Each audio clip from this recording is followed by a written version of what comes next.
কাপ্তাইলেগর পানির উচ্চতা বিপদসীমার হাসাহাসি অনে আগামী 1 আগস্টের 5 তারিখ মঙ্গলবার সকাল 9টায় কর্ণফুলীর পানি বিদ্যুৎ কেন্দ্র কাপ্তাইয়ের স্পিলওয়ের গেট খুলি পানি ছাড়ি দিয়ে বলে জানিয়ে পানি বিদ্যুৎ কেন্দ্র কর্তৃপক্ষ।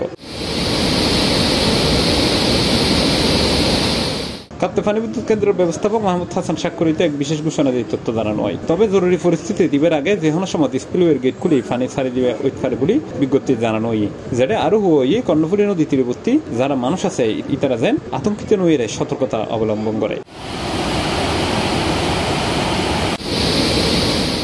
জানা গিয়ে কাপ্তাইলেগর ধারণ ক্ষমতা 109 ফুট মিন সি লেভেল পর্যন্ত টানা হয় একদিনের ভারী বর্ষণ ও ভারত সীমান্তবর্তী ওজনত্তর নামে ফারি ডলার ফানি রাঙ্গামাটির কাপ্তাইলেগর ফানি ক্রমেই বাড়িয়ে 108 ফুট মিন সি লেভেলের হাঁচাহাঁচি পৌঁছে গিয়ে যদি ফানি 108 ফুট অতিক্রম করে তৈলি কেন্দ্র শুলু ও জলকপাট পর্যায়ক্রমে খুলি দিয়ে কর্ণফুলী নদীর ফানি ছাড়ি দিয়ে হয়।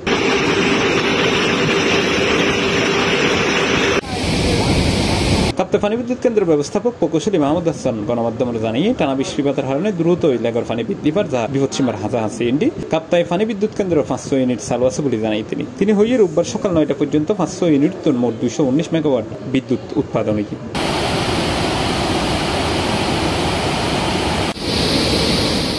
C plus TV, Chittagong.